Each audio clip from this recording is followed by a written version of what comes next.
Katanya mempertahankan lebih sulit ketimbang meraih kesuksesan. Tapi kedai-kedai makanan ini sukses loh bertahan sampai 1 abad. Ada yang setia menjual soto, ada juga warung makan dengan 60 jenis lauk masakannya. Selain mencicipi kuliner 1 abad, kita lihat cerita uniknya yuk.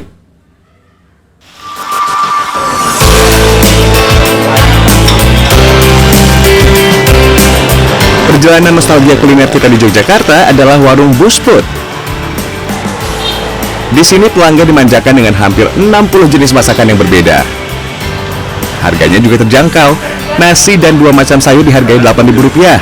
Lauk seperti tempe bacem dan tahu dadar Rp2.000. Kalau menu legendaris terik dagingnya Rp12.000.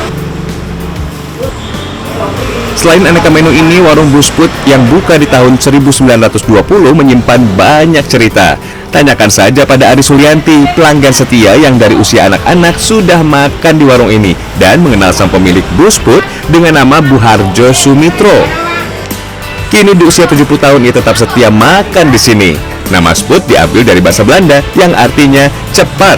Yang namanya Buharjo dulu. Ya. Yang entah neneknya, entah apanya. Rahasia dapur Busput adalah memasak di tungku arang karena dianggap lebih cepat dan memberi tekstur serta rasa lebih enak ketimbang pakai kompor. Pesan lain Busput adalah tidak menambah stok makanan yang sudah habis terjual meski masih setengah hari buka. Dari simbah dulu masak segitu ya udah, itu memang rezeki saya cuman sampai segitu. Busput juga mengajarkan kesetaraan pada pelanggan, tidak peduli itu rakyat biasa atau raja sekalipun. Sri Sultan Hamengkubuwono ke-9 diceritakan pernah akan memborong terik daging dan brongkos. So dalam itu datang nyuruh tangan kanannya buat ngeborong masakan yang ada di Busput. Cuma sama mbah saya ditolak karena kan kalau zaman dulu kan kita bukanya sore hari. Busput juga terkenal dengan nama Mbah Galak karena tegas tak membiarkan ada pelanggan yang menyerobot antrian.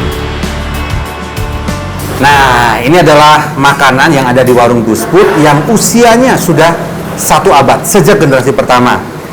Nasi ramesnya, ada sambal goreng, ada cap jahe, ada oseng daun kates atau daun pepaya, kemudian ada tempe bacem. Ini nih yang terkenal, terik daging dan juga brongkos. Kalau minumannya ada es setup jambu. Nostalgia kita lanjutkan ke Soto Kadipiro Yogyakarta di kawasan Kadipiro, Ngesti Harjo, Kasihan, Bantul. Kedai soto yang sudah buka sejak tahun 1928 dan sebelumnya Mbah Tahir Kartowijoyo jualan berkeliling dengan pikulan. Setelah Mbah Tahir meninggal pada tahun 1975, kini Soto Kadipiro dikelola anak dan cucunya. Yang perlu diingat, soto ini tidak buka cabang di kota lain ya, meski ada 3 warung bernama sama yang dimiliki keturunan Mbah Tahir.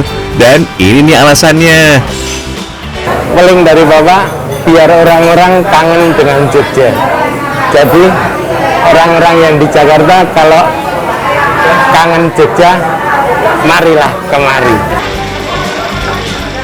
Suasana kedai memang memberi kenyamanan tersendiri. Dari sekian banyak tempat di Soto Kadipiro ini, lokasi ini adalah favorit saya karena kalau kita duduk di sini kita bisa melihat langsung bagaimana soto legendaris ini diracik. Soto diracik di kuali tanah liat di atas tungku arang. Cara ini diyakini memberi tambahan kenikmatan makan. Dalam seporsi soto ada irisan ayam, perkedel, kubis, serta toge. Nah, selain soto sebagai makanan utama, ada juga makanan-makanan pendamping yang khas di Soto Kadipiro. Misalnya ini ada ati ampela, kemudian ada juga tempe bacem dan juga ayam, dan juga yang paling menarik adalah ada potongan ayam. Tim Liputan CNN Indonesia, Daerah Istimewa Yogyakarta.